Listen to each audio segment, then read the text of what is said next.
Obviously, there's been a lot of changes in the hair restoration industry. And one of the things that I think is very important is that the patient have the availability to speak to the surgeon.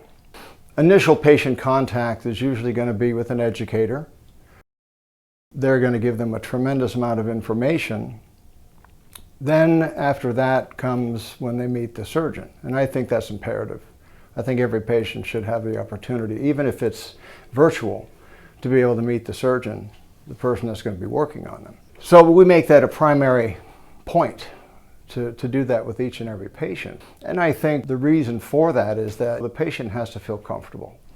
That's what we do here, and that's one of the most important primary points, is we're a patient-driven, patient-first practice. We're very busy.